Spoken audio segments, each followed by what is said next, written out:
Most people are knowledgeable on what Bill 5 is. Do you know about Bill 5?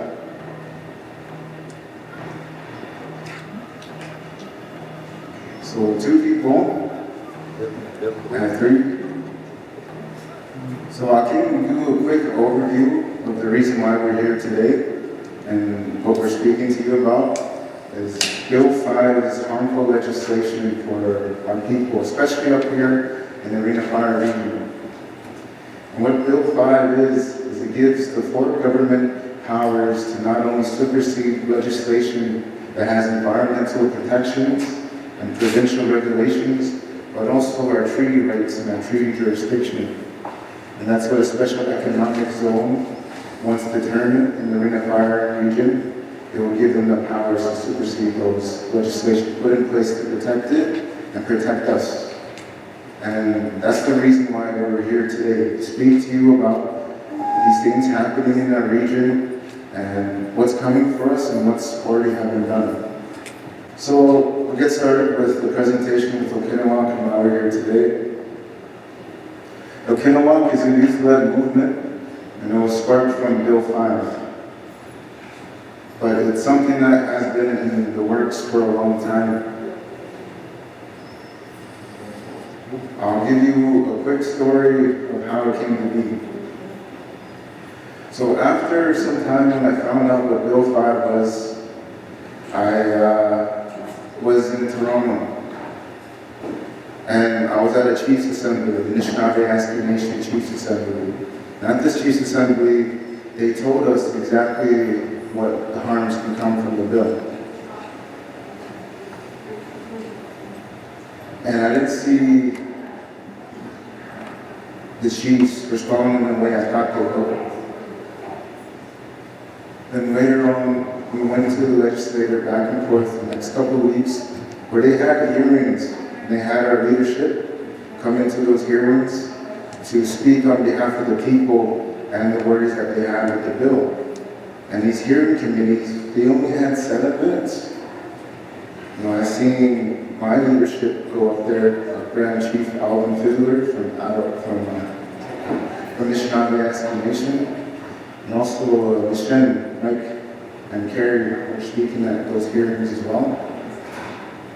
And over and over and over, you heard from our people say that they were against this bill because it violated something protected from UNDRIP, which is United Nations Declarations on Indigenous People.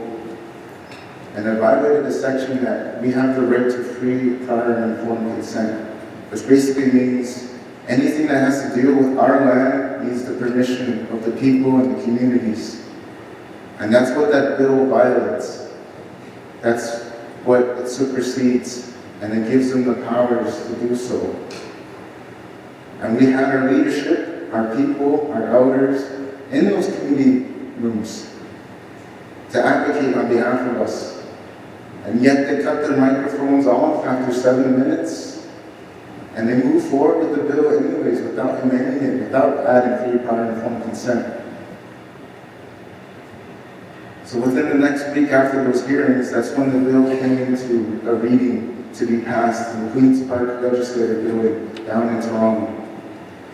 I was able to sneak my way in, and I was able to sit next to my leadership, the Grand Chiefs, and also Chief Sylvia Attawapiskat in the gallery inside the Queen's Park. And I watched the bill get read over, and I seen it get passed. And I seen the look on my leadership's face, I seen the look on the Grand Chiefs, I seen the look on my Chief Sylvia's face, and they were all shocked. And I felt my heart sink too, because I knew what this meant. It meant that this wave of assimilation is back for our people again. And the Chiefs, after they left the legislature, there was a demonstration set up outside to support them. They came and offered their remarks about, we're going to see us on the ground, we're going to see us fight this bill. But then after the speeches, they left. And the people that stayed behind is the women, the youth, and Two-Spirit Plus people. They were ready to respond right then and there. But the leadership that we rely on, they left. Something in me clicked that day that we no longer have to wait for someone to move for us. We no longer have to rely on leadership or chiefs. We have to be that change. So I decided to stay there with the people, and over the course of the next few days, a lot of action happened. There's my cousin Geronimo that went up the river, and they got that plan with my aunt and uncle, James and Monique. There were youth rising together in Timmins that mobilized the day after. No one told them to do it. The youth decided to move on their own. And then within that week period, a sacred fire was created outside of the Queen's Park Legislature the day that the bill passed. And Okiniwak was born around the sacred fire. The name Okiniwak is a few different words put together from two different languages, Cree and Anishinaabe.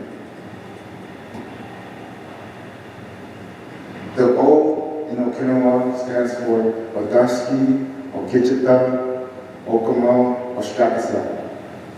Okinawa is a short version in Anishinaabe for the people, the group.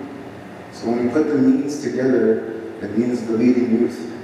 And it was a word that we created for our group. And our values were created around that fire of wanting to provide a platform to each other, from youth to youth, with youth, because we noticed that if we left things up to our chiefs, if we left things up to our leadership, we wouldn't see the change that we wanted to see. So we decided to speak for ourselves.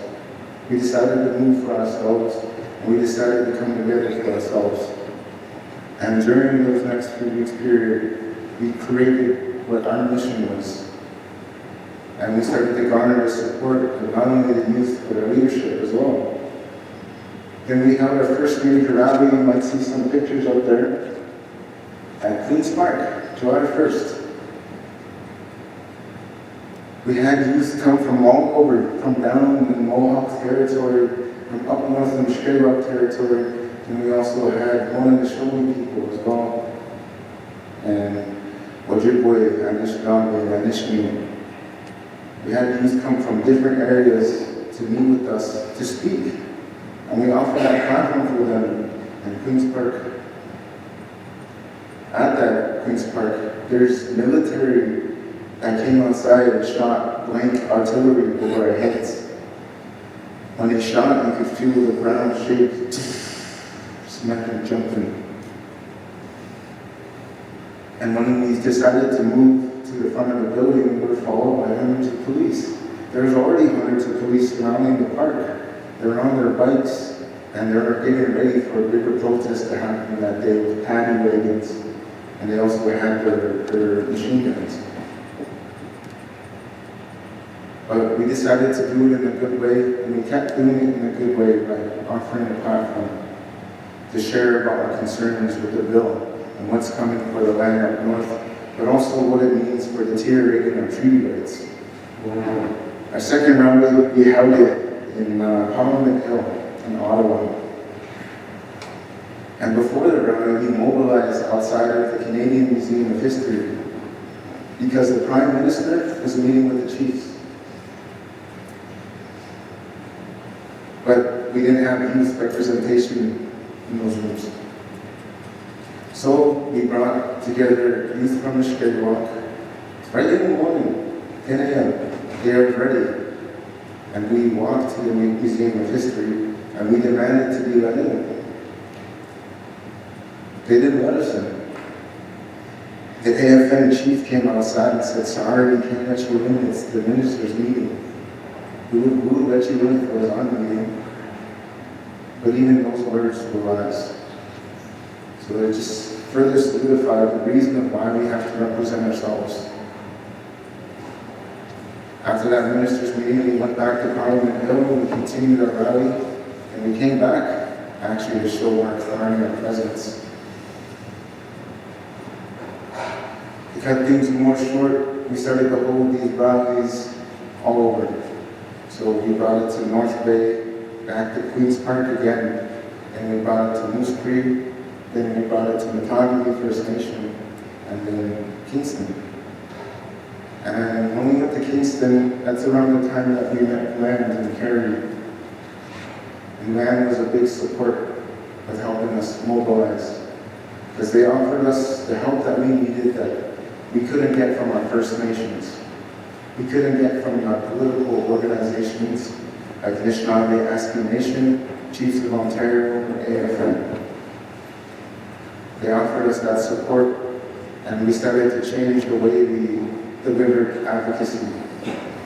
And then in Kingston, we had a week-long tour, where not only did we do things like a boat paddle on the lake to raise awareness, we also did interviews with TV stations. We also had a benefit concert. So in between the musicians, Bill 5 and the efforts of the Treaty 9 territory were being spoken to. And then there was also a keynote that was held at the Queen's University Isabel Water Center, which is like this huge multi-million-dollar stadium, which is like crazy to me, to even have people from Queen's Park, the Queen's University, show their support.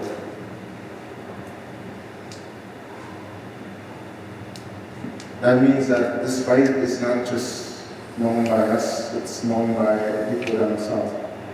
You may not think, but there's, this Mr. Go show, there's people that are not First Nations that are wanting to help us know about this fight. They want to do everything they can, and they're interested in what's going on. During that time, we also just we trailblazed something that I don't think was seen in a long time, which is getting support from Indigenous governmental organizations as a grassroots group. So we got a resolution passed that Attawapiskat Nation that showed formal support for our youth movements. For Okiniwak, for Here We Stand, for Youth Rising Together, and Stand as the Standard. Then I brought that resolution to Chiefs of Ontario, and that one got passed by 133 chiefs.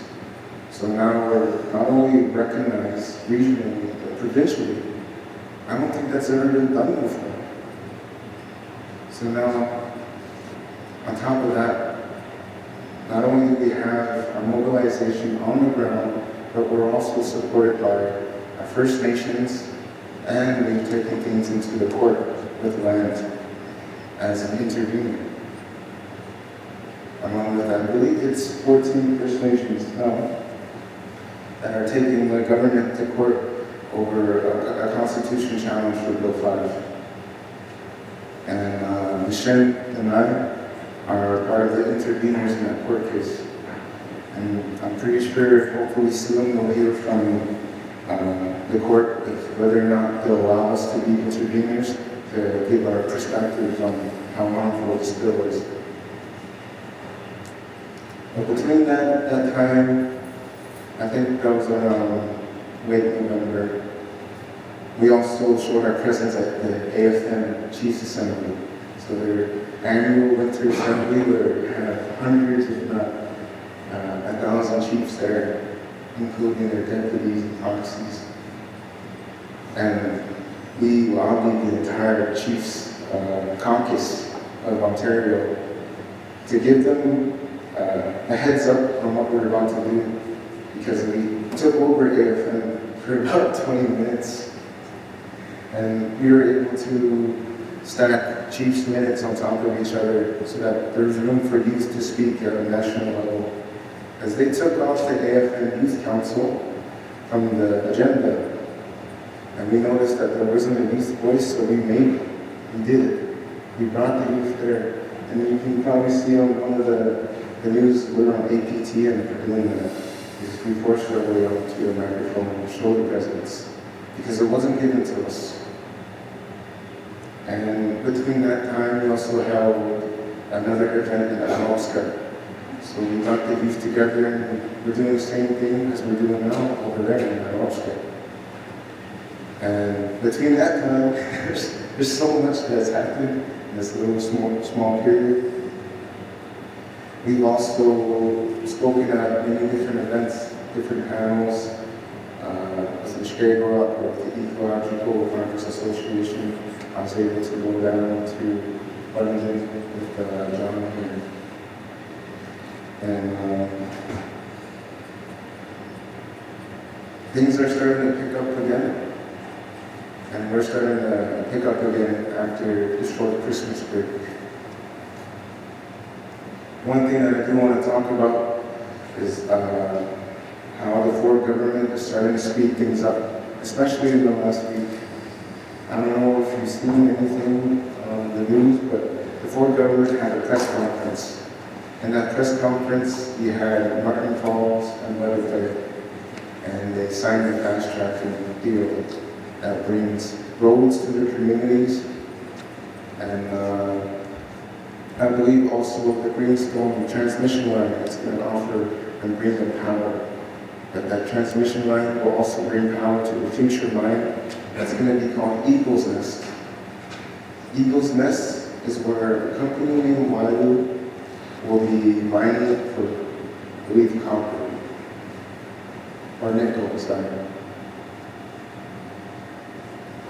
And that's what they'll touch on later with the Northern Link Road, Northern Road Link, I had that backwards. That's going to bring these roads from down south to each community and eventually to James Bay lowlands. And following that road, they're going to want to mine for chromite. And chromite is used mainly in like military artillery. And I don't have the other specifics, but we know it's going to be used for potential wars and also technology. In order to haul chromite, they want to add something called a railway. Because chromite is so heavy that they're going to need the trains to deliver the deposits. So these things are coming for our community. The Ford government wants to rush the road and eventually the railway, which is why the Bill 5 was created. And in his press conference, he made statements that he came to the communities and spoke to the youth, and he asked the youth, what do they think about Bill 5? And he said that the youth told him that they want the bill, they want this development, they want it done the way it's being done. For their futures, for their education, for their training. That's funny because we've spoken to thousands of youth since last summer that said the complete opposite. That said that they want to protect these lands, and they want to keep it pristine. That if any development is going to be done, it's going to be done community to community basis. And what Bill 5 doesn't honor is that relationship from a community to the government. It loops us all into this bill, and it's like holding someone hostage. Let's say to compare it to a gun aimed at your head, saying, agree with us. Then after they get an agreement from the community, they say, oh, we work with them. We have a partnership. That's not equity. That's not equality. That's not leading in good faith, and that's not leading with love.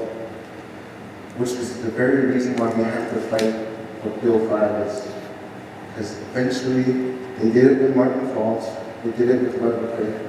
They're going to come for our communities here, offer some amount of money, but also hide their hands. We learn from our mistakes. We learn from the Victor Diamond line. We won't let this happen again, which is why we're mobilizing. Even though we might not have titles, even though we might not be ordered in 25, we still decided to move. Because we realized if we left it up to the leadership, they're not moving as fast as we would like them to. I've seen our leaders are very strong on lies, that they're stuck behind because they've been doing this right for a long time. We're ready. We have this fire inside of us, that's pushing us. Even if we're all dead tired, to take the next step. If I were to start wrapping up within the next 5 minutes, I want to let you know about our future plans, but also something that you can do as a community member here in Mooso Siibi. In our future plans, within the next month or so, there's going to be a First Minister's meeting. And at the First Minister's meeting, the chiefs will be there too, from all over Canada. And they get to advocate as a province for only 3 priorities. That's insane. Our communities have hundreds, if not thousands, and yet the government will only give them 30 minutes of province to advocate for 3 priorities. Our chiefs, I want to see them stop accepting what's given to them. I want to see my people stop accepting what's given to them and challenge the status quo. After that, we're looking to go to United Nations, permanent forum on Indigenous issues. And we've already gone through the accreditation and registration process. So now we just have to wait for the United Nations to approve of us. And we'll be headed to New York to speak on an international level. To go talk about our homelands. To go talk about how important the peatlands are, the breathing lands. We call it the Ring of Fire, but this is our home. There's so much at stake, not only with our rights, but also with the environment and also with the spirit. With the environment, there's massive storages of carbon that's held underneath the peat bottom. It's absorbed from natural emissions that come from vehicles, from gas. And it's stored underneath the bottom. When the peatlands are disturbed with any form of mining, carbon is very toxic when it's released back into the environment. And when it comes down the river, our water sources are connected. Not only will it drive our animal population away, but it will harm us through the water that we drink that's connected to our source lakes. This bill is all bad. The way it's being done is all bad. That's exactly what we want to speak about at the United Nations. Because where we live, you can argue that it's one of the lungs of the earth. It's how the earth breathes. The lungs. That's why we keep pushing. That's why we keep moving. Trying to connect this down to my last minute, that I want to see my community members, I want to see my people start making an effort to take the next step. With Okiniwak, we speak on each step that we've taken. I never knew where it was going to bring us, but we decided to do it anyway. We decided to do it scared. We decided to do it not knowing what's next. We decided to do it with no support. We kept doing it anyway. Because I understand that not only do we have the people around us rooting for us, we have our ancestors behind us right now. You might not be able to see them, they're sitting beside Carrie right there. They're crying for us. They know what's coming. But we also have the spirits yet to be born waiting for us up ahead to make that path, and they're going to join in when we come on this earth. We made a treaty with the Creator and with the other Mooso Nation. And we still honor it to this day. That's why we carry the stick. That's why our teepees are made of sticks. Our lodges are made of sticks. We're natural people. We still honor these treaties. And it's something that doesn't even need to be taught, it's just inherent to us. That's another layer of why we do what we do. So, if you can take away one thing from our presentation here, I want you to make the next step. Don't let your boundaries block you from trying to do something. Because There's many boundaries that have been placed onto us in our lifetime. Either that's from the government, or from each other, or from yourself. The government placed the Indian Act on us. Our communities had intergenerational trauma, but then we also have our own trauma as well. In order to address these things, we have to find a root, but then understand and love ourselves despite these things. Love each other despite these things. Love is going to be what your foundation is. Your love for your land, your love for your fellow people, your love for your community, your love for Mother Nature, and the future yet to come. Integrate your culture into it. Be proud of who you are and the thousands of years that you came from. That's what the one thing that they wanted to break us down. They wanted to kill the Indian, but it didn't work. You can see us here, the youth, we're proud of ourselves. We're proud. And we're going to continue to carry this flame. Yes.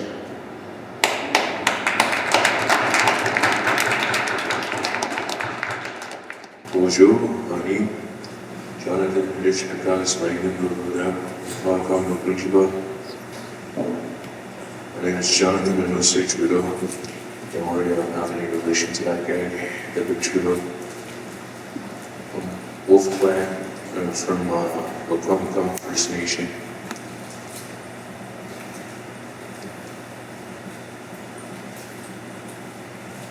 When Bill 5 passed, I was out in Queen's Park. My partner Tears passed. When it passed, I thought of my future children. I was thinking, well, if these mines come in, all these big machines come in, what's that going to do for the peatlands? What's that going to do to our water, the air, the animals? And that's way up north, you know. If that water goes bad, it's going to go all the way down.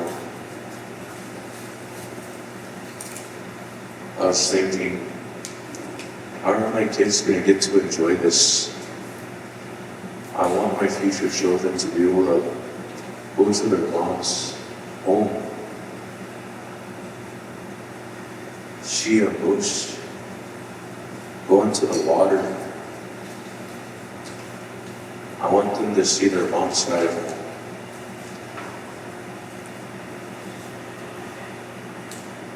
And I was disappointed to see our leaders just walk out the way they did.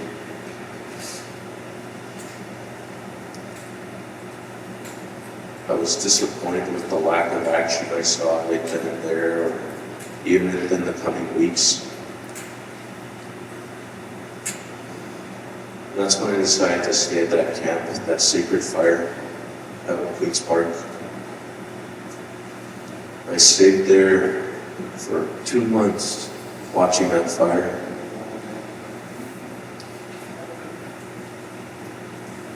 And I was just sat there thinking, praying, maybe things would be good. Maybe it wouldn't be so bad. And then Ramon came along. So who's this funny guy? Started listening to him when I was around the fire. Thought it was an insane plan to do all this just to go out and start doing stuff. But I went along with it.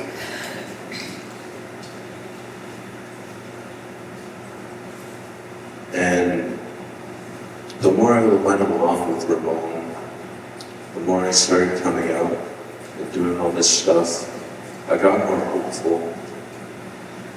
I got to meet with a lot of people, and it was mind-changing to see how many people supported us and what we were fighting for. it like boggles my mind to this day. I'm very grateful for all of you for showing up, supporting us, because every time I'm out here, I think of my ancestors. I think about my grandparents, my great-grandparents. They wouldn't have done this, they wouldn't have been able to.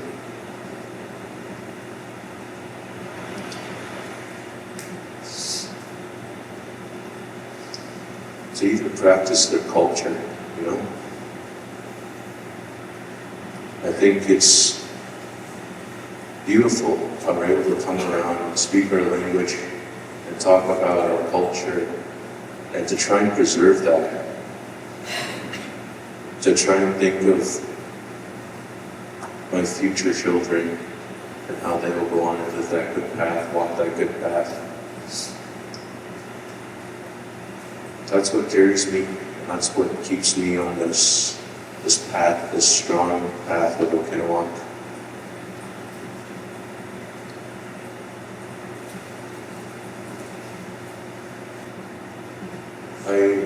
I deeply worry for everyone here because long ago I wasn't in a good place.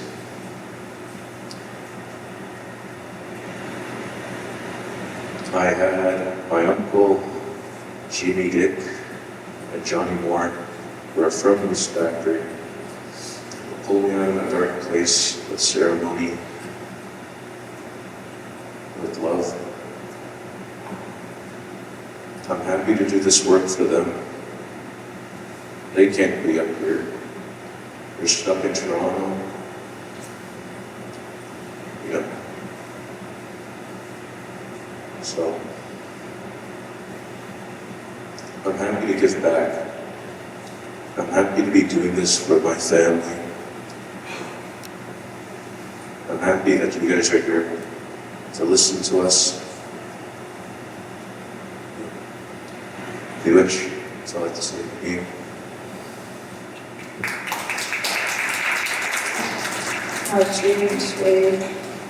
My name is Cree Spence. I'm from the Cree First Nation on the Structure Island. I have roots in Muskegonish, Attawapiskat, and Smoky Falls.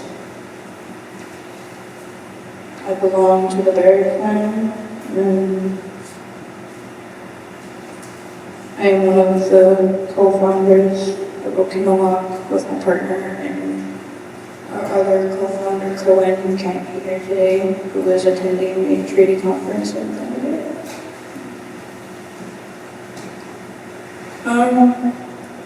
Happy to be here. I'm glad people showed up. I was honestly very doubtful that anyone would show up. I don't mean to be negative, but it's just that fear I have of not being heard, the constant feeling of being pushed under the rug. And that's why I joined Okiniwak, because Ramon helped me and my partner find our voices and basically our eyesight again, to lead us on that good path. And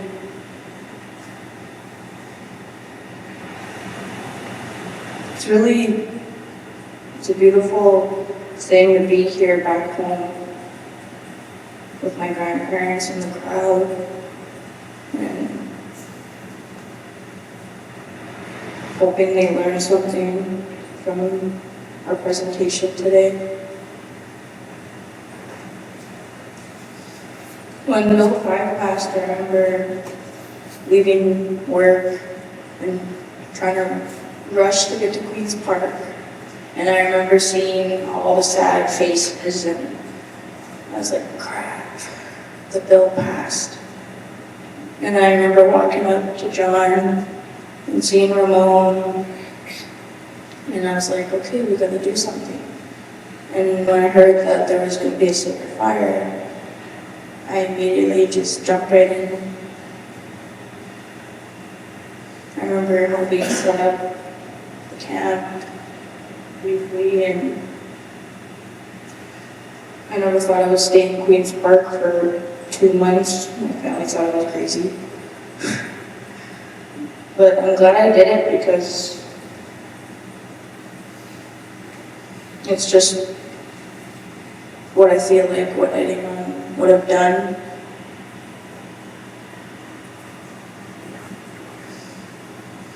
When that bill passed, and after hearing the name Okiniwak, that's when I went to Ramon and we went to go to Charlotte.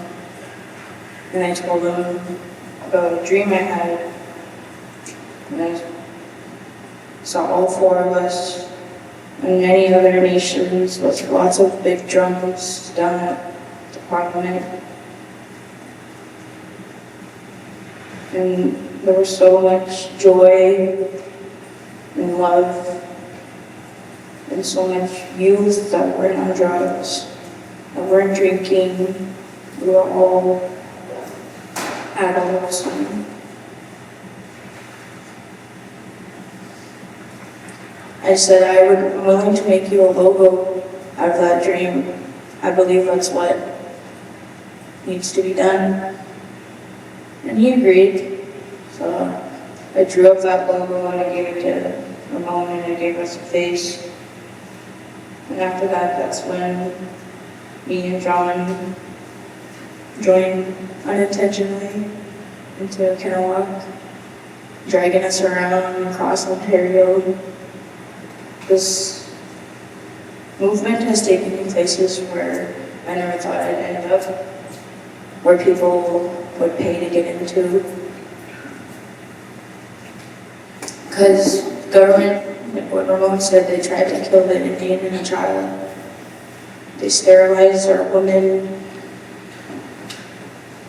They tried to take away status for people who are mixed.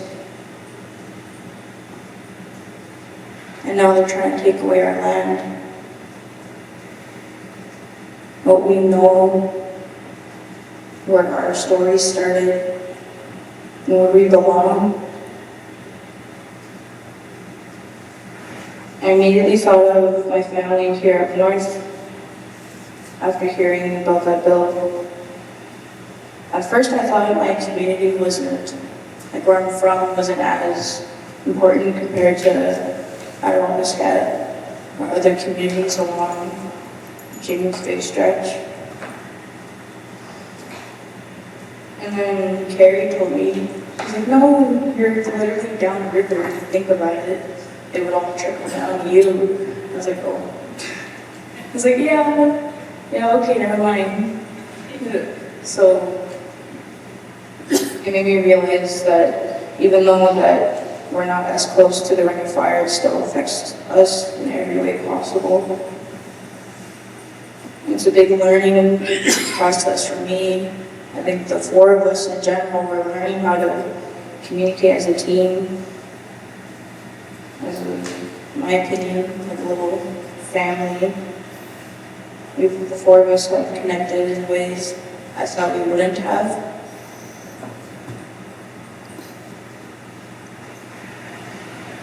And I agree with John that I was crazy at first with this idea. But crazy's good sometimes. That's how things go. When someone has a crazy idea, even just little viewers like this, or that are watching elsewhere, every little view counts. It's a part of that reconciliation, that intergenerational trauma,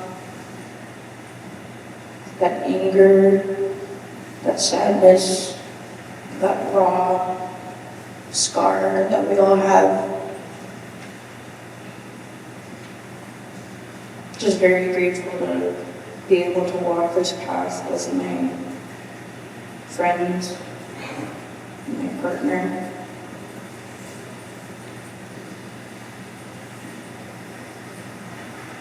And I'm glad I'm back home educating and sharing my story, my thoughts on the bill. And I know that growing up here, I remember hearing stories of how the river is really drying up. I remember seeing seals on the docks. In my lifetime, I've never seen a moose. That's what I wish to see a moose. I wish to go hunting still. And at first I thought my voice didn't matter either because I grew up off reserve. I thought, oh, nobody wants to hear me. I don't live there. My voice doesn't matter as much as people that live on reserve. But I grew up here and this was my home. I have many good memories here, good and bad. And it helped me shape who I am today. Hearing my grandparents' stories of beluga whales coming in from the bay when they do fishing. Or hearing about the trap line. And hearing that language, or hearing my Baba play the fiddle at home, it makes me feel really connected to my childhood. And I know that it made me realize that I'm not alone, that there are youths out there that have to grow up off reserve, maybe that have never went to the reserve. And I hope to be that stepping stone for youths that feel like they don't have a voice, that you do matter, that your spirit knows where to go and how to guide yourself. I never thought I'd be home talking in front of my grandparents because I didn't come from a very traditional family. This is brand new to them, as it is to me. We both respect our ways. And I'm glad they're here to support me because I know there are youth out there that don't have that sense of family, that don't have that sense of home, that may feel alone.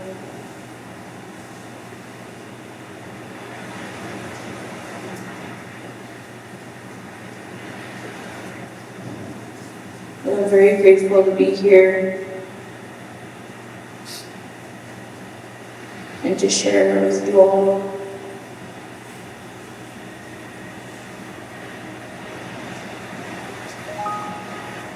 English.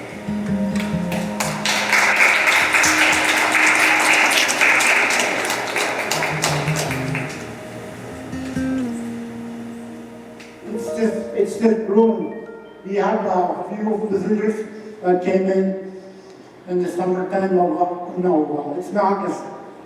These people here that came in, the crew, the supporters, the lawyers, they came in. And it's a good camp. It's going to be, we're gonna still a lot more work to do. So just in case we know someplace to get away, if you ever get a chance with a float plane, just hop in there. I'm going to be there too if they allow me to go with a float plane. I'll just hop in there. I'll be there. We welcome people there. Since this camp is growing, so we welcome people. We can get away there. There's a lot of fish there. The river almost dried up during the summertime. It was the sun was sucking up the water. It was so hot. So it probably almost dried where we were going. The water was low. So when we went back and forth to her, you look after the camp for 2 weeks. We had to go. My brother is James. Attawapiskat was there. And Monica, my sister-in-law. We went to Timmins for a wedding. We were there. So we went back and forth. We saw a lot of fish. we saw a fish like it, they're just, you can see them. You know, the fish there. My brother, he took the net for overnight. There's a big fish there, like a sturgeon, pipe, long, about 3 to 4 feet maybe, somewhere there. Just imagine there's a lot of fish there. Just imagine what is going to happen gradually, that drilling water coming from that mine. It's going to kill these fish, not only the fish, the species out in Jay's Bay. There's beluga whales here, beluga baby whales, and the polar bear cubs.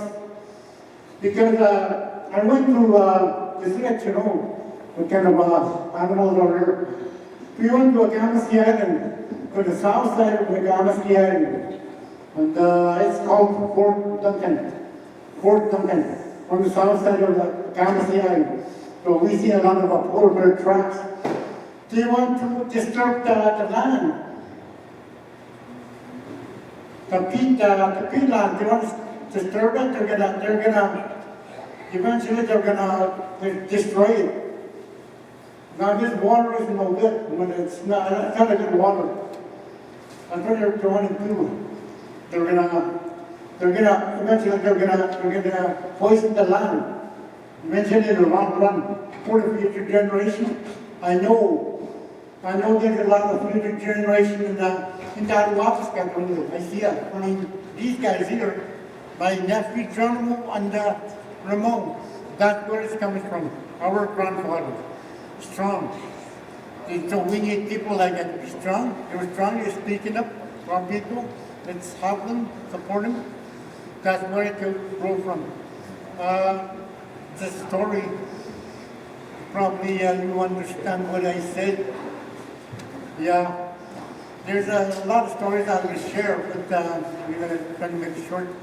Okay, and I'm going to pass it on to Lucy. She was with me during the summer. Right?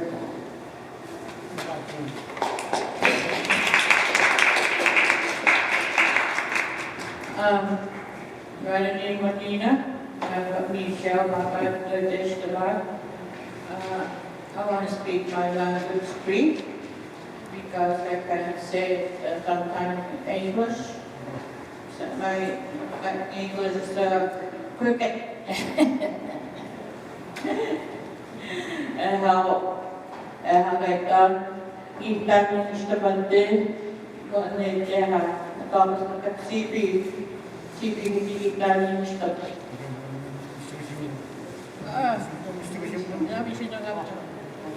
I am Lucy.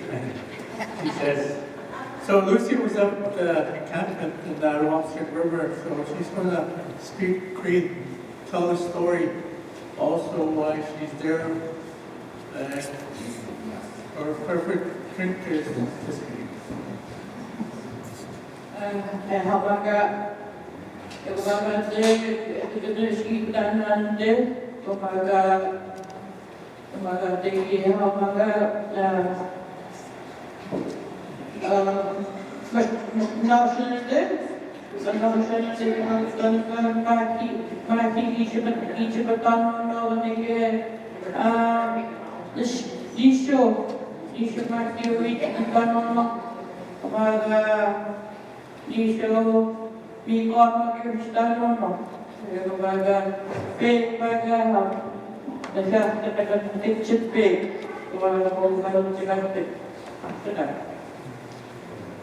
So while she's up over there, they stayed about for a long time, which is 4 months. She says it's nice, beautiful. They had 2 tents, 2 TVs, plus a tent frame for a kitchen.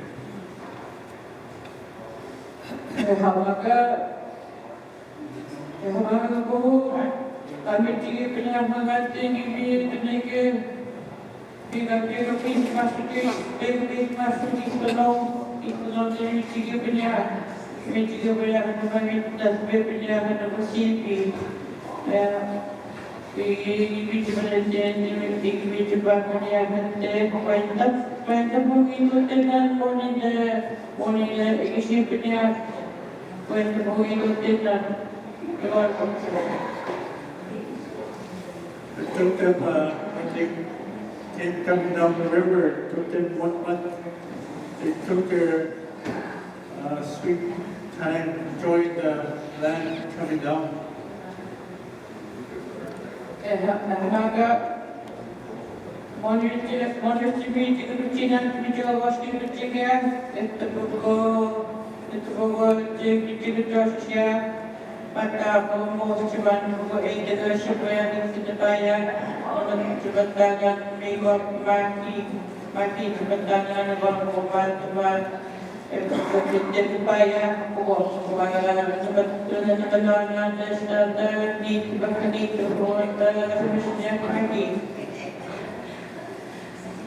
Well, coming down, they didn't stop for fishing, but just took all day traveling on that river. It was early October.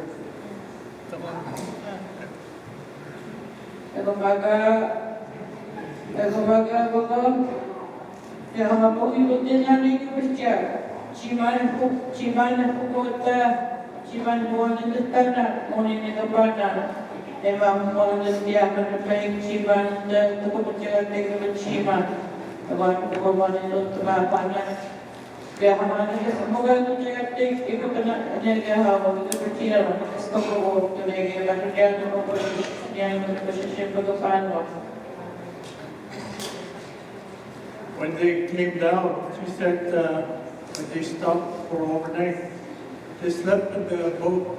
She didn't bother making camp on the shores.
Before we started our day traveling, we left after our meals for breakfast, and every time we had to get going to reach our destination.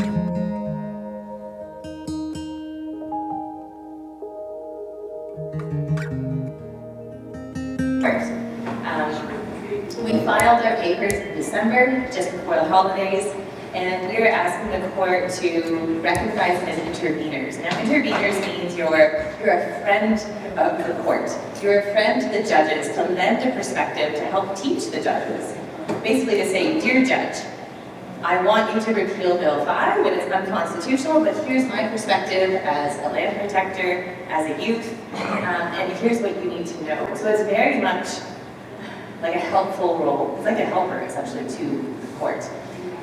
We don't know yet if the court will allow Mike and Ramon to appear. We're waiting for that decision. But as we set out in our pleadings, there's two main arguments that really drive what we're trying to accomplish. The first is to say the UN Declaration on the Rights of Indigenous People, it states that individuals, not just band council, not just leadership, but individual Indigenous people have the right to give their free, prior, and informed consent when anything is happening, be it a law, an activity, a development that could impact your rights. And your rights include the water, the land, the air, the fish. And so the crux of that argument is that in getting to free, prior, and informed consent, as our friend John Matthews will share about a bit later, you have to respect Indigenous law. You have to respect natural law. And so, what we do is actually walk the court through what is the UN Declaration of the Rights of Indigenous People? The UN itself is something that applies to every individual in this room, in this group. And the UN Declaration of the Rights of Indigenous People, it affirms basic human rights, rights to clean water, rights to clean air, rights to health and housing. And when those are not upheld, you have grounds to challenge the government. So that is what we're essentially doing. And then we're arguing a lot about the FPIC standard, so free, prior, and informed consent, which means, free means you're giving your yes or your no or your position without coercion, without being threatened, without being forced into making a decision that you may not understand or even be on equal footing on. Prior means you're giving it before anything substantive has happened. Prior means there is no impact yet, and your decision, your rights are being exercised before that development occurs. So like before any mining project, before any road goes in. Informed means we're having these conversations, but these conversations have to come from leadership, from government, from industry themselves to say, look, this is what's happening. And those conversations aren't happening. We know that even for us, when we invite the government into these circles, they don't show up. And so that you cannot get to informed if those conversations and that dialogue isn't first happening. And consent is something that can be given, withdrawn, it can be conditional. It's not a point in time, it's not a checkbox. Consent is very much living and breathing and changing over time. And so if there's something that industry or government does, you have the right to say, you no longer have my consent. And this isn't just the UN Declaration that says this, the courts are saying it too. So there's an Algonquin community of Attawapiskat First Nation, and Attawapiskat remains in court, but they've already had a huge win before the federal court. And the judge, Justice Blackhawk, she recognized that we need more than the status quo. And she said that you have to consider the UN Declaration on the Rights of Indigenous People in how we get to FPIC, and that includes recognizing Indigenous law. And then we can provide those perspectives. And so I'm just going to turn the mic over to my good friend, Michelle Mustajin, who's going to speak about why it's so important that the grassroots voice be part of this challenge. Thank you, Sherry. Just to share why we intervene.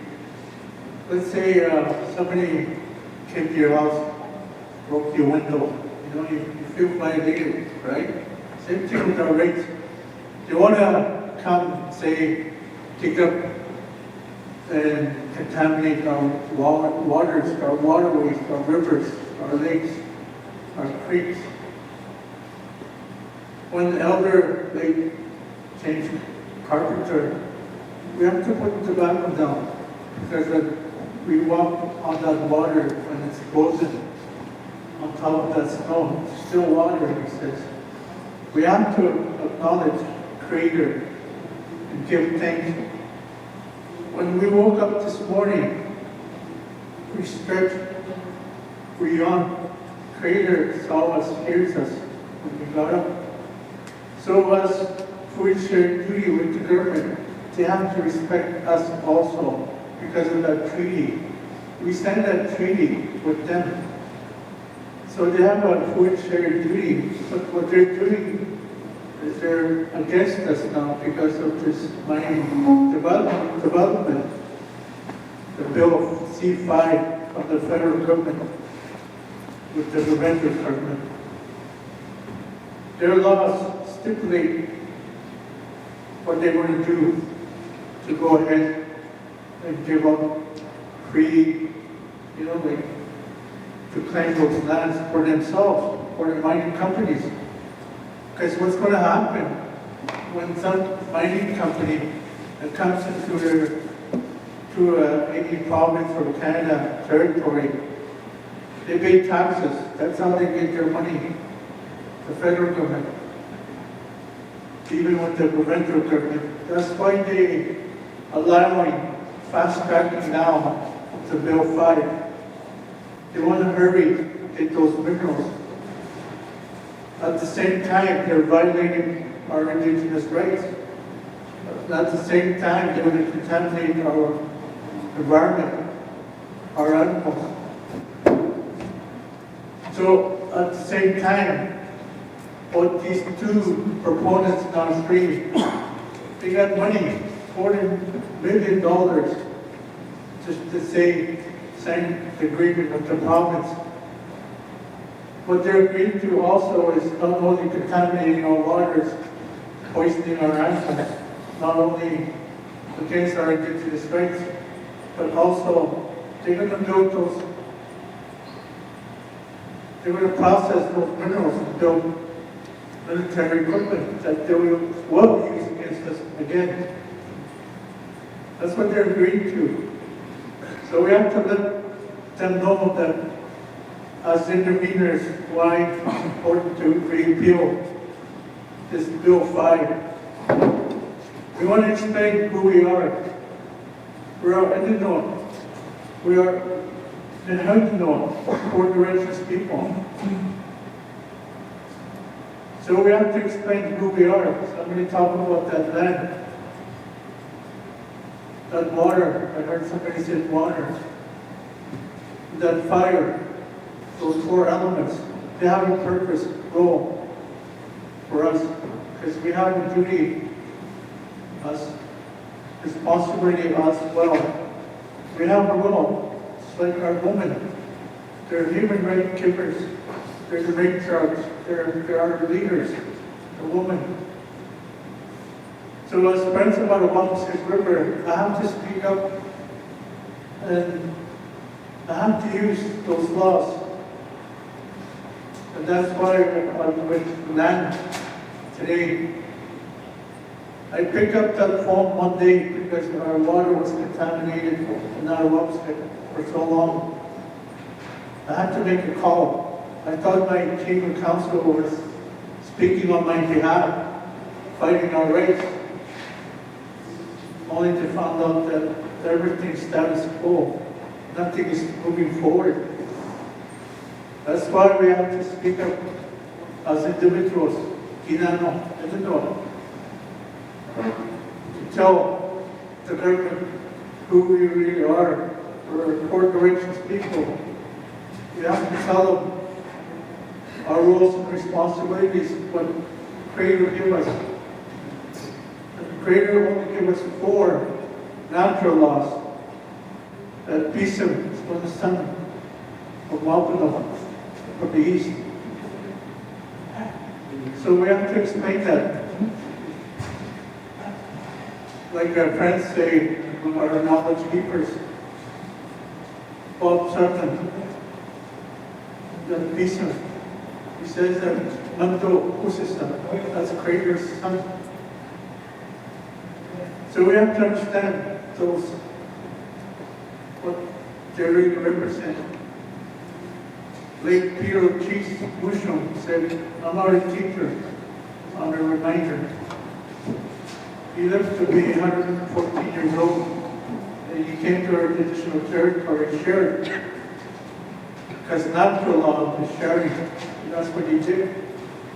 So as interveners, we have to explain who we are, this one, and how to know. So that's part we want to share with you guys why we're intervening. So that way we want to listen to you guys. When you guys tell your story, I listen. We want to hear you guys too. Because a lot of times our First Nations want to hear us. Even in my community, I want to tell them that you guys have a duty also to protect our rights individually. Anyway.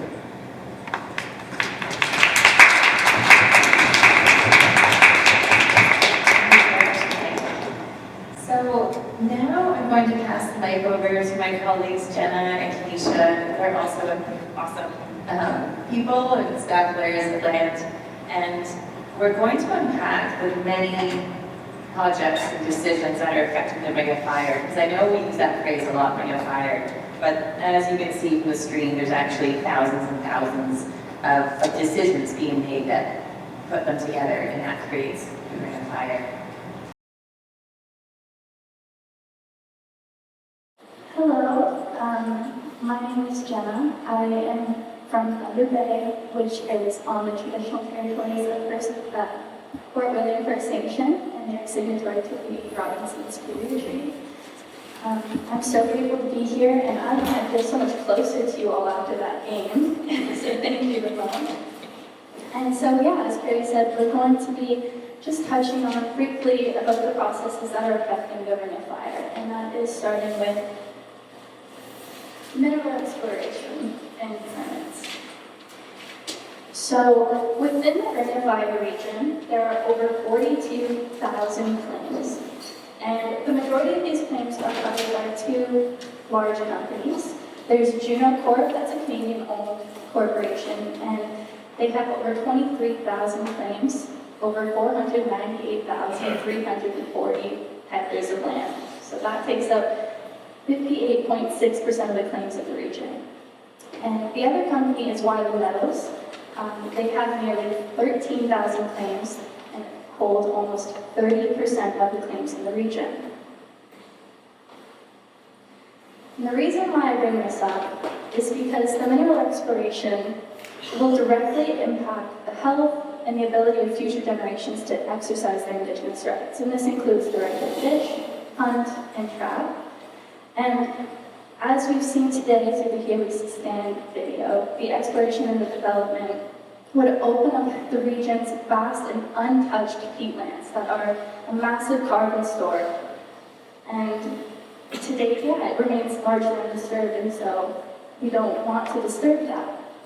And another reason it matters is because these exploration activities raise concerns about whether Indigenous rights and international rights, which have now been put into domestic law, such as free, prior, and informed consent, there's concerns and that will not be respected in decision making.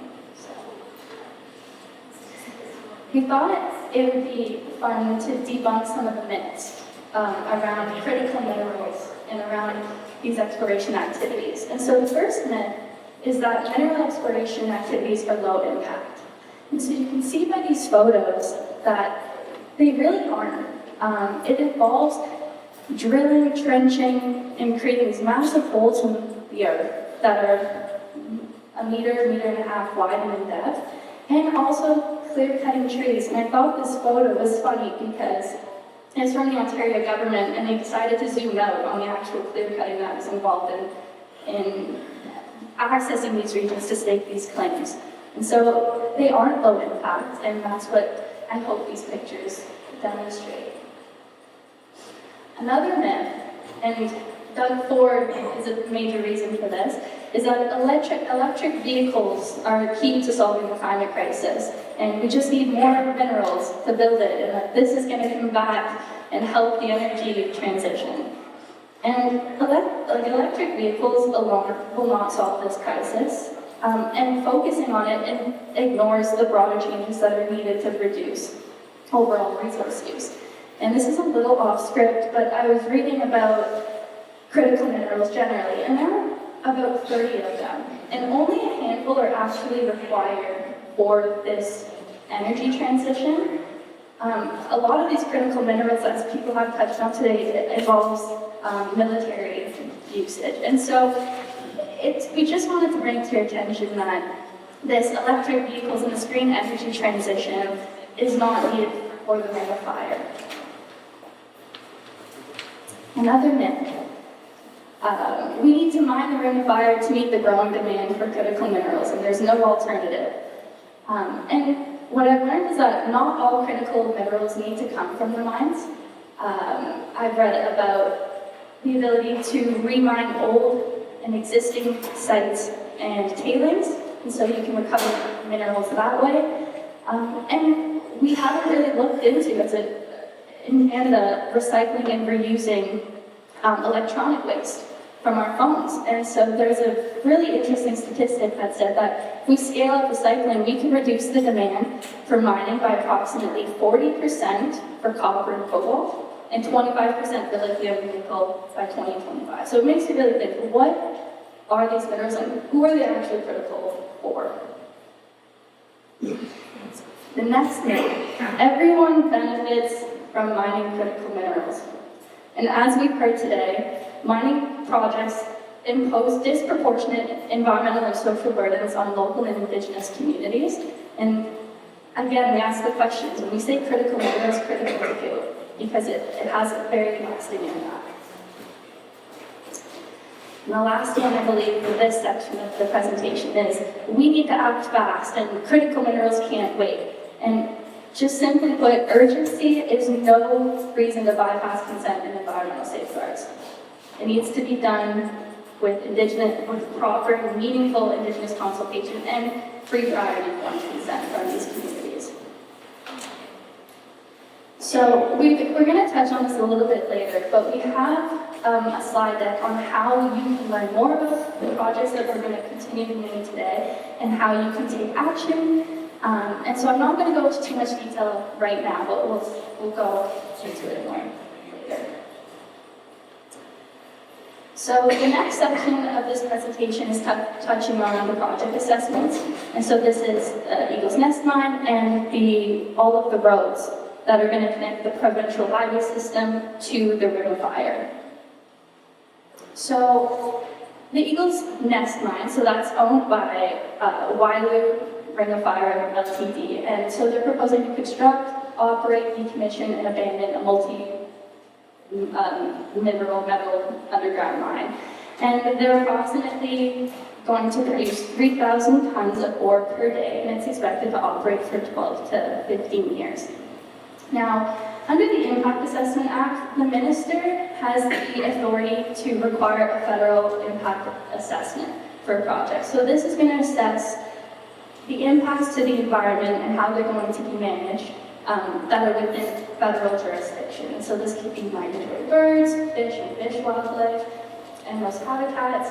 And the Cree First Nation, they requested to designate the Eagle's Nest Mine for this federal impact assessment. However, the minister did reject it. And the reasons that they gave were baseless and were not meaningful. And it's concerning because this is going to be one of the largest mines in the region, and it just sets really bad precedent for future mines in that area. So we wanted to bring that to your attention because it's something that we can submit comments on to the minister. So moving on, we're going to talk about the Webquay Supply Road. And this is a 107-kilometer road, 35-meter wide, all-season road that's going to connect Webquay First Nation to the Ring of Fire region. The proponents, so Webquay First Nation, they ended up releasing their environmental assessment report and their impact statement, and there's still an opportunity to comment. So the comment deadline is March 20th, 2026, and our next slide deck presentation will touch on how you can submit your comments. But just really quickly, I want to give a demonstration on what the scale of this project really is. So we have this handy-dandy measuring tape, and it's only 30 meters, so it's only 100 feet. So these lovely ladies are going to bring it up. So this is only 30 feet. The road is going to be 35 meters wide in the peatlands, in the sensitive ecosystem that we are trying to protect.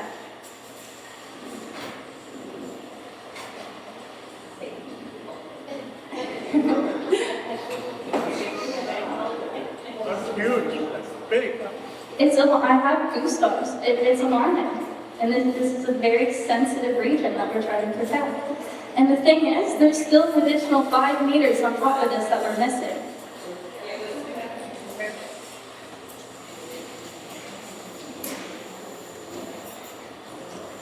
So this, plus an additional 5 meters, is how wide the road's going to be for 107 kilometers.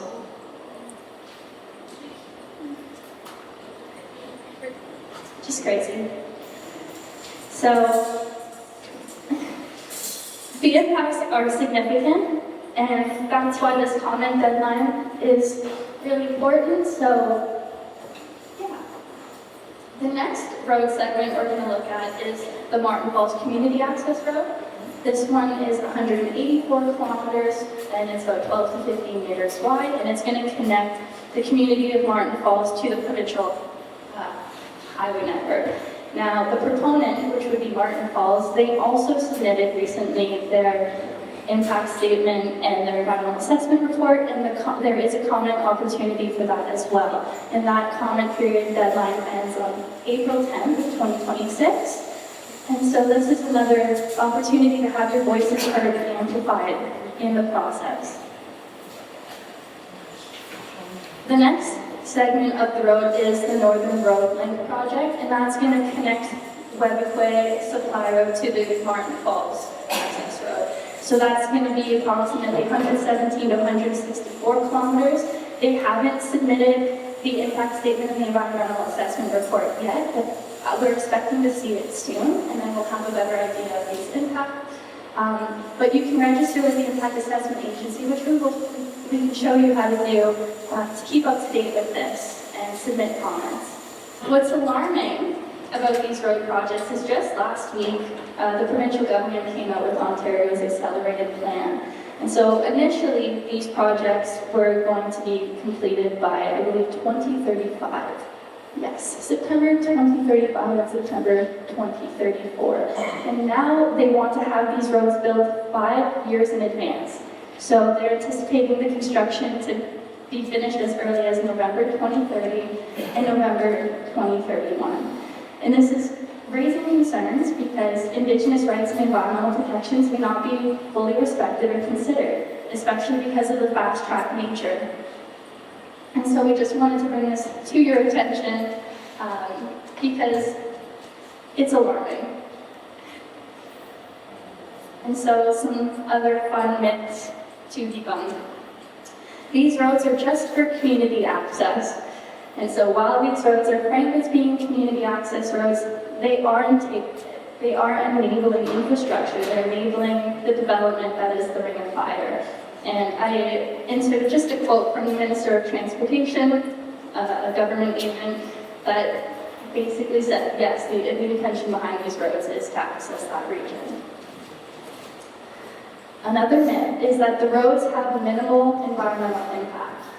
And as you saw, 35 meters wraps around this room, and they're going to require the clearing of vegetation and trees along that corridor. And it's also crossing through the very sensitive peatlands. And so there is a significant environmental impact, and the Auditor General of Canada, which is an impartial reviewing body, has said that these impacts have not actually been properly assessed. The benefits of this project have not been compared to the consequences. There's one more. Development in the proposed Ring of Fire is being carefully planned first. These road projects, as Kenisha is going to touch on, they're being pushed without a broader regional assessment being conducted on the area to assess these impacts. And also, in the accelerated plan in these timelines, if you notice, the permitting process, oh, it's a little blurry, but the permitting process is being conducted while the roads are being constructed. And so, is it being planned first, or is it becoming a, how are we going to do this, as opposed to whether we should?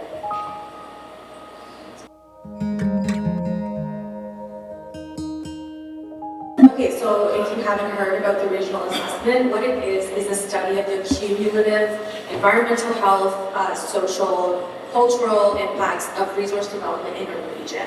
So compared to the ones that Jenna just took you through, which are specific to individual projects like roads or a mine, the purpose of this is to look at, like take a step back and look at how all these roads, when combined, put together, what kind of impact that will have. The regional assessment takes a step back and looks at how all the development activities, when looked at as a whole, what kind of impact that will have on the region. So the regional assessment looks specifically at the proposed Ring of Fire, which is the whole area, and then also the entire surrounding area, so everything within the green outline. The regional assessment is an assessment of the whole area, so because of that, it doesn't replace the individual assessment. So it's not being done instead of the road projects, but it's supposed to be used to inform that, so that when you're looking at the impacts of a road, you can take a step back and look at the broader impacts of all of the resource development. So the current status. The regional assessment started in January of last year. And it is a, quote, co-led process by what's called the Regional Assessment Working Group. So this is made up of representatives from the Impact Assessment Agency of Canada and members from 15 First Nation partners. And as you can see, Mooso Siibi is one of those First Nations. The regional assessment should be complete by July 2027, and just in January, they released their interim report, which is kind of like an update on how it's going. And so far, some of the key messages has been that resource development can only be considered if urgent crises like access to health and social services and housing and clean water are first and immediately addressed, if protections are in place for the peatlands, and if inherent and treaty rights are upheld and Indigenous values and knowledge are respected in these decision-making processes. There's also a big emphasis on community well-being and safety, and concerns that increased development is going to increase drug trafficking and human trafficking. Another key takeaway is that communities have concerns about what would be called an accelerated development scenario.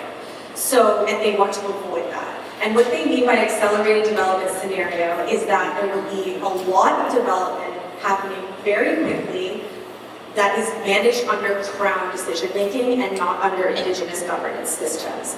So the concerns about that is that it will happen really fast and that communities won't be getting any of the benefits from these mining projects, and their stewardship priorities, so what they want to see protected, will just be ignored.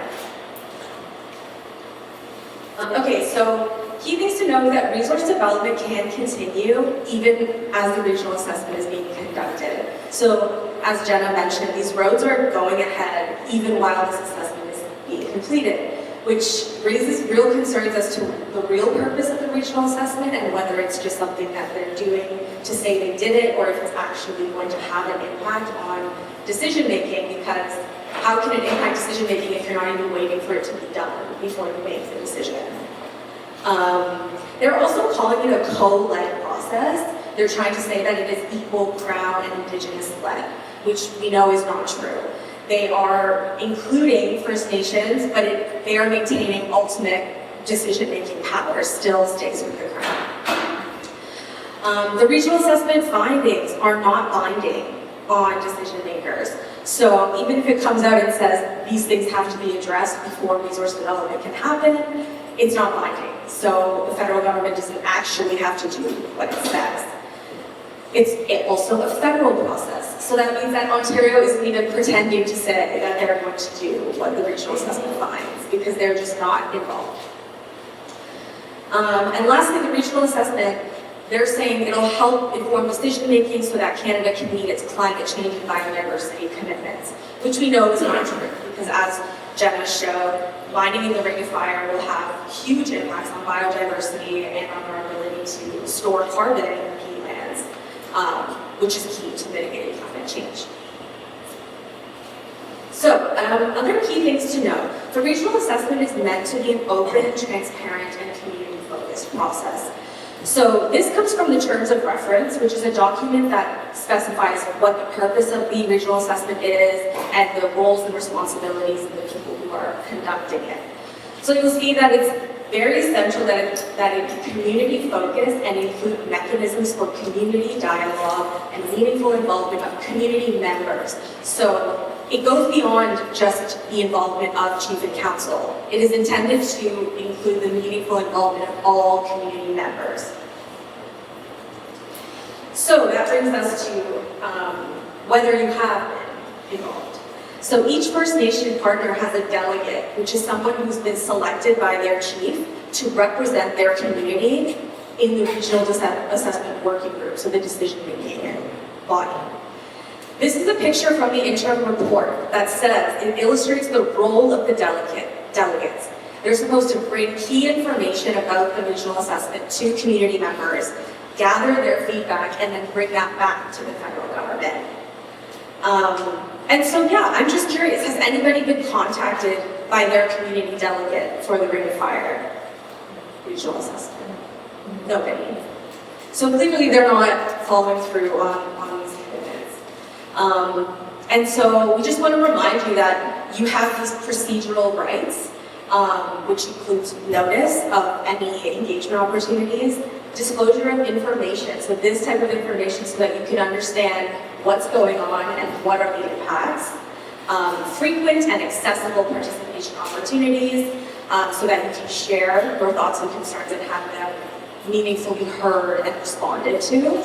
Capacity support, so for example, translation services, so that if you only speak Cree, you can still participate. And an open line of communication between you and your delegate, which remains a really big issue. On behalf of Mike, we've been trying to get in touch with the delegate for Attawapiskat First Nation, and the government is saying that we are not going to disclose the names of the delegates, which again makes it really concerning as to how community members are meant to get involved. Okay, so yeah, we have some more resources we'll talk about later. We have a blog that we just updated with all of these things that we just talked about, so that you know like where things are at, and we're going to keep updating that as things change. We also have a fact sheet about the Ring of Fire, which is by the front door as well.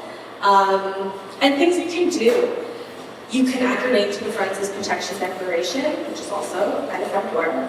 And we have drafted some template letters, including one where you can express your interest to be involved in the RA. So that letter basically would go to the federal government and say, hey, I'm here, I want to be involved, these are my rights, please respect them. The federal government also says that they're always welcome. They're always welcoming comments, so whenever you want, you're always welcome to email this email address.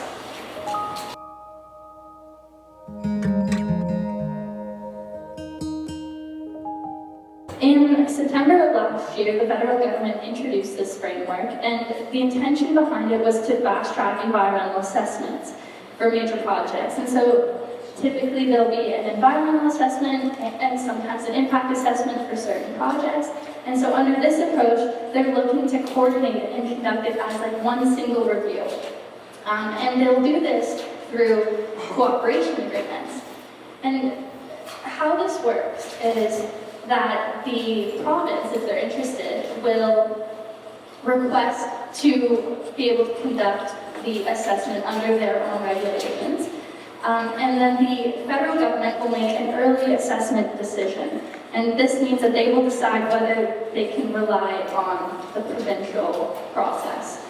And in this decision, they can decide to do either a process that's known as substitution, so the provincial process will just kind of guide the assessment, or a harmonized approach where both levels of government will do it together. And they're doing this to streamline it, but that's, again, raising concerns about whether Indigenous rights and environmental impacts are going to be fully assessed. And so in December of last year, the Government of Canada and the Government of Ontario entered into this cooperation agreement. And this is to, again, streamline environmental reviews for major projects, and this includes the proposed Ring of Fire. And this agreement was created under the One Project, One Review framework to reduce duplication, but we are concerned that it'll place too great of a reliance on the provincial process, which will reduce the environmental safeguards that are available to us under the federal regime. And so, to put it very concisely, our concerns are that there will be an erosion of federal oversight by putting too much reliance on these provincial processes. And this includes like weakened protections for issues that are addressed under the federal powers, such as fish habitat, migratory birds, and Indigenous rights. And that the rushed timelines will limit meaningful public and Indigenous engagement and participation because it'll just be rushed through. And then there will also be accountability gaps. Like, if the provincial government takes over the process, who's going to monitor, enforce, and ensure that the federal issues, such as like the migratory birds and such, will be properly assessed? And to date, we have not heard of any tripartite agreements between the provincial government, the federal government, and Indigenous nations. And so that is something that we would like to advocate for. So I'm going to hand over the mic to Kenisha because we'll enter into the second segment about how you can get involved and learn more about these processes.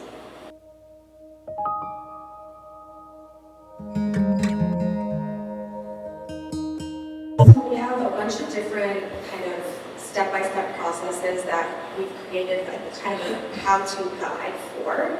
So the first one is how to register with the Environmental Registry of Ontario. So that's the provincial permitting online platform. So for example, when they put out a proposal for a mineral exploration permit in the proposed ring of fire, there would be a 30-day comment period on the environmental registry that you could comment on. The province is changing the system though, but they're making a change in March where they're changing over how they're going to be, like you have to create a specific account. But if you have an existing account, it'll be automatically changed over. So then that won't require any added action for you. Okay, and so then basically we have like a lot of step-by-step kind of guides on how to do all of these processes, but for the sake of time, I'm not going to go through it. But we're happy to share this slide deck and it will be up on our website. So the second process is how to search and submit comments.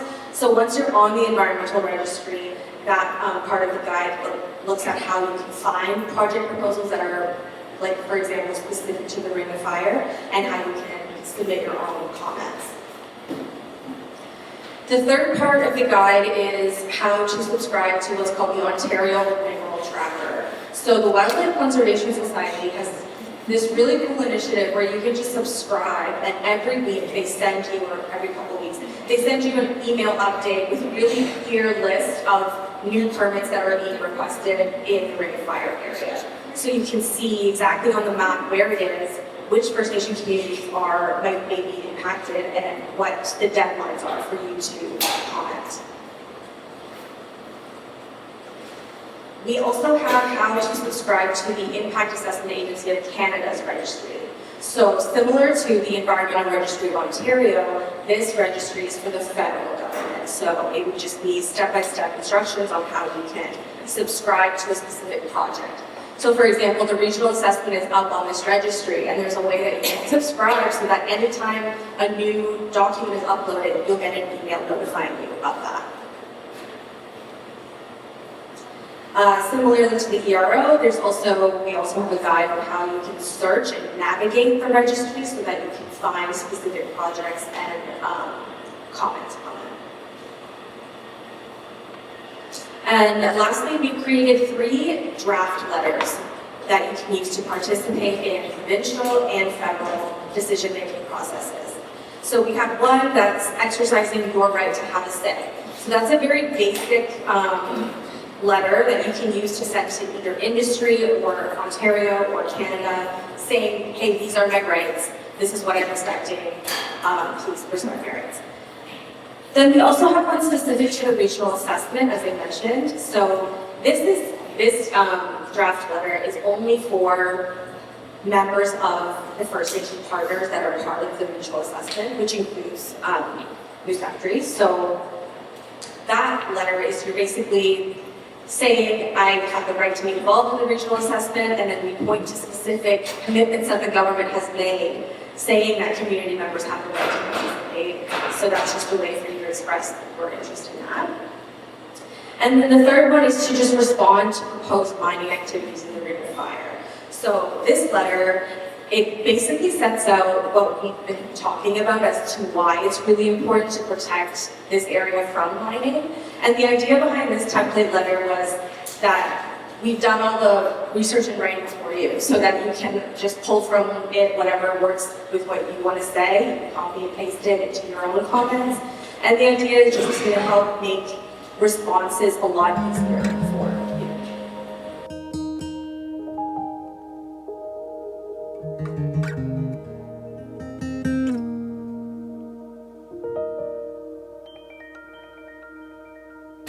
This is what we're trying to protect. This culture, this identity, this way of life. It's something that we use in the hardest times. It's something that's been passed down for thousands of years. And it's kept us going. What they want to do with Bill 5, they tax this. Because this is this. We are one with the culture and with the land. That's why we feel it so deeply when these things come for us. That's why you see us working tirelessly out there with little to no help. Because we know what we want to protect. The whole community may not be here, but those that are here, they understand that. And those that couldn't be here but wanted to, they understand that. We have a big fight ahead of us, and it's just the beginning. They're coming at us from different angles. You know, there's something that can also said in the Bible that can relate, is when an enemy comes at you from 7 different angles, the only way you can go is up. Up is the Creator. Up is God. Up is Jesus. Whatever you believe up is. That's the only thing that's going to be there with us forever. And will help us in this journey. I always rely on the Creator. No matter what I do, I pray every morning. That's what keeps me going. That's what helps me take the next step. Because this thing that we're up against, it's like the moon. This government, Canada, other nations outside of Canada.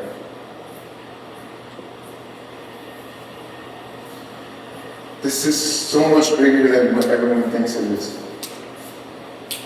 My family knows this, because they had dreams about it.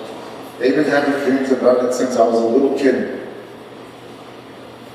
That eventually everyone on that medicine wheel will have to stand together against this dark force, this dark energy. It's not First Nations versus the government. It's not First Nations versus First Nations. It's the light versus the dark energy. That's what it really is at the end of the day. In order for us to stand as Creator's people, we have to look past our differences and be like that medicine wheel. Maybe the concept of the medicine wheel has came recently, but the idea and the intention behind it has been here for a long time. That's what we're trying to do with Okiniwak, is to stand and try to unite the people. But in the last year, we learned how difficult that is. Just trying to stand for another youth with different wants, different needs, a different perspective. It's so tough. Same vice versa with each community. We're all different, but we're all the same at the same time. They're contradictory. But the one thing that we can find a foundation with is love. And the things that John was talking about. Being kind, sharing, honest, and love. Those are the things that all humans can do. Even though we might be in different regions, different areas, maybe our community wants development and doesn't care about the environment. or maybe the community cares all about the environment and absolutely no development. I believe those things should be respected. But the way that the government's moving with Bill 5 shows no respect, it shows no love, it shows no sharing, it shows no kindness. But we don't have to be the same as the government. We don't have to do what was done to us. Especially relating it back to what our communities have been through. Residential school. My grandparents are at St. Anne's Residential School. My mother, day school, boarding homes. Some of the youth that you see standing here before you were some of the first generations out of that. And everyone that's living here has been affected or has lived through that in their own life, especially our elders in the room. But healing is being done. There's things being passed down this generation that makes us strong on who we are. This has been passed down. This has been passed down. These things have been passed. They haven't killed the Indian. I'm so worried about the future right now because I know that this thing is coming again in a different form. That dark energy, using different people, different government. But still it's the same thing over and over and over again. Since creation has come into this earth. I know I sound like I have a lecturing tone right now. I'm just really passionate about this. This is my life's work. I feel like I'm already doing my dream job. But it's tiring, and I just want to see my people, not in just Attawapiskat, but here in the First Nations in Canada, and even across the waters in the different nations, stop accepting what's given to them. You don't have to bow your head down and hope that you can get a little bit of a piece of the pie. When we can start making sure that the other side is honoring their agreements so that we can have a perfectly balanced split. Because if we keep accepting crumbs, that's all they're going to give us. There's no respect in given crumbs. There's no respect in them expecting us to be fed with crumbs while they hold things over our head. I know everyone knows that this stuff is very real, but we can do something about it. You don't have to feel helpless. You don't have to feel like you can't do anything, or that maybe you don't know enough, or maybe that you aren't enough. Because I had that feeling. I felt that for so long growing up, that I wasn't enough, that I couldn't change my circumstance, and that no one cared about my voice. But still, along the way, people helped me find myself. People helped take the box off of me. So it's my life's mission now to help you realize whatever box you may be in, whatever understanding has been placed over you, or limitations that you may perceive. I'm seeing that happen with the youth. They're taking their boxes off, and they're being themselves, truly. And they're going to bring great change. But you got to be there for us, the same way that we're going to be there for you. If there's one thing that you want to do, is support yourself. When you support yourself, you're supporting others.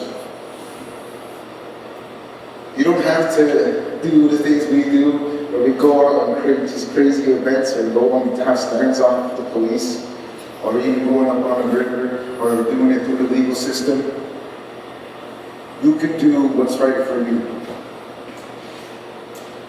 Even if that means creating a circle here, where you know of land defenders, land users, or people that want to see change in the community, that are expecting the chief and council to do it, but they don't because they're so busy, or maybe they're misusing their position.